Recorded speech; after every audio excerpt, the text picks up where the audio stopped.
Now every country, everybody, every nation, they are bashing Donald Trump for infringing on another state's rights. And the minister of Barbados could not be left out. She came out and blasted Donald Trump for infringing on the right of the president of Venezuela. Take a listen. Impact and implications for small countries such as ours.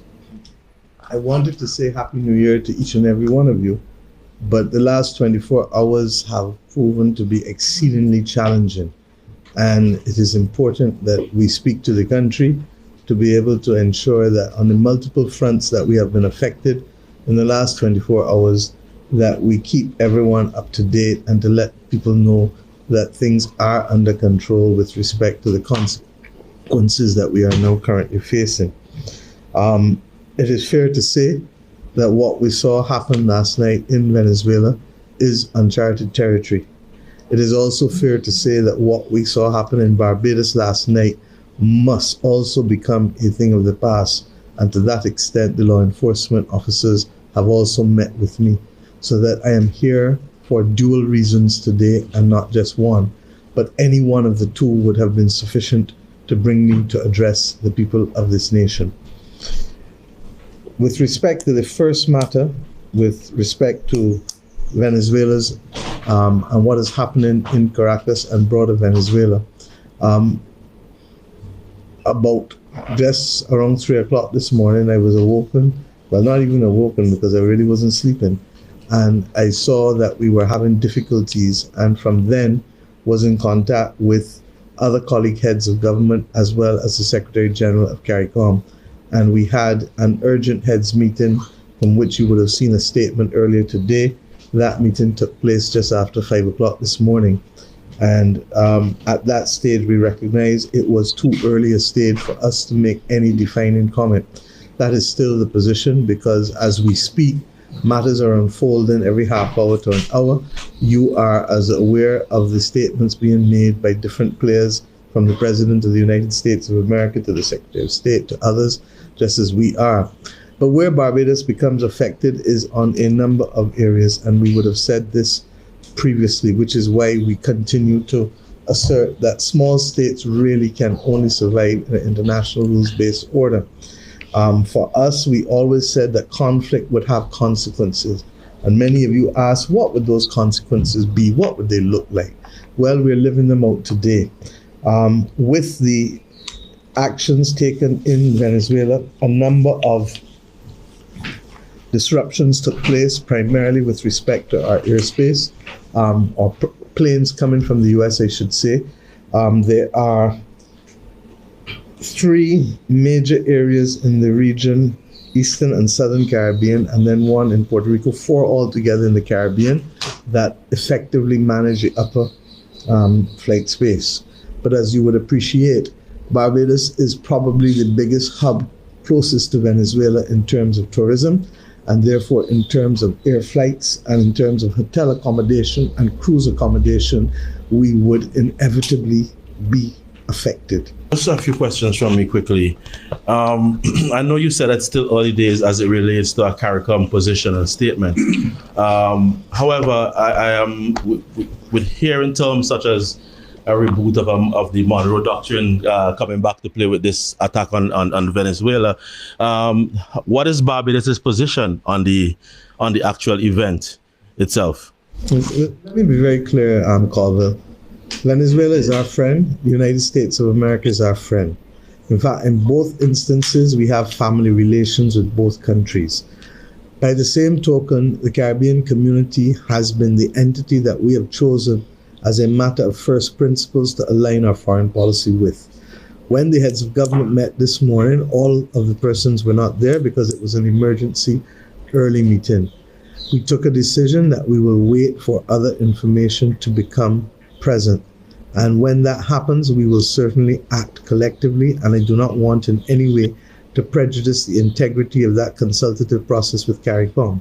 Having said that, I've been very clear that our principles are very, very clear, and that small states and by small I don't only mean as small as Barbados, but much larger than Barbados, but still considered small. Small states can only survive in an international rules-based order.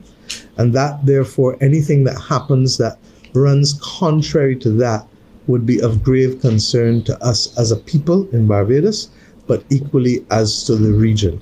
So without prejudice, I will await any further consultations on the specifics of this incident, but I just share with you the principles that mean a lot to us beyond the normal international law principles.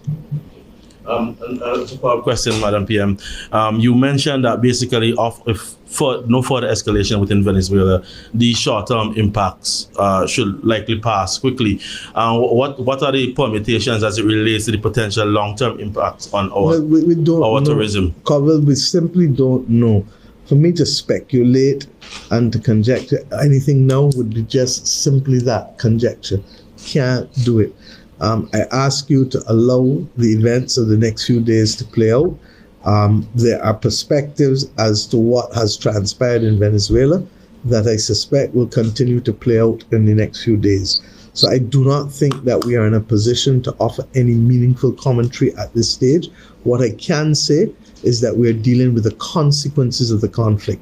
And the consequences of the conflict have been exceedingly disruptive to both of our ports of entry, the Grantley Adams International Airport and the Bridgetown Port. And to that extent, there are human realities because those disruptions have meant that people have been affected, and not only wealthy people visit our nation, so that there are some people who will not be able to take care of themselves in the circumstances. We're trying to get to the bottom of it. And between the rooms that remain from the BHTA, as well as contingency plans that we have for other facilities, not just for today, but as you correctly said, should something happen again. President Trump did say that there may well be a second strike. We don't know. By the same token, we are hoping and praying that there will be a de-escalation of any such conflict, because, as I've said over and over, escalation and war, of conflict and war, does not serve anyone's interest. And Barbados has always held the position that where there can be dialogue, where there can be conversation, let us have it, and let us see where we can find a common place. The truth is that that is why the UN system also exists, and I fully anticipate that they too will have to have a ventilation of these issues. But at the same time, irrespective of wherever you started in this argument, and the perspective as to who was right and who was wrong and who is not right, let us end up today at 4 o'clock saying we pray for no further escalation. In fact, we pray for de-escalation and we pray for dialogue. Persons will feel justified in a show of force. Persons will feel justified that they are acting in accordance with their law. Others will argue that it is a complete breach of international law. Whatever it is, as of 4 o'clock this afternoon, we are saying, let us continue to call and pray for de-escalation and for the absence of conflict, because we are now facing firsthand how conflict can affect not just lives, but livelihoods in the Southern and Eastern Caribbean. And Barbados, to that extent, while we are not the closest to Venezuela, Guyana and Trinidad and Tobago are. Grenada and St. Vincent and Barbados are the next line of countries after Guyana and Trinidad and Tobago. But among those 5, Barbados probably has the biggest logistics hub for tourism. So you now begin to understand why I speak and why I have been speaking in the terms that I have, without necessarily getting in to matters that are too high for us. Several countries calling for the UN Emergency Council Security to intervene. Council. The Security Council to intervene. Do you support those calls, Prime Minister? I've always said that where mature conversation can take place, it should take place. I am conscious that the United States has a view that they feel strongly about with respect to the impact on their citizens of the narco-trafficking war. As to whether this is the way to deal with it or not is capable of debate, for sure. At the same time, there are those who believe that this is, in fact, a blatant breach of the articles of the UN Charter, And to that extent, the one place that we should be having conversations, even if we accept the events of last night, our eyes are in the front of our head, not the back of our head. And therefore, the time for mature conversation is this evening and tomorrow. Quite frankly, I would have expected that the Security Council should have been meeting already to be able to ensure that there are at least guardrails put in place, even as we speak now, to ensure that there is no potential for this precedent to be abused in the future by other countries.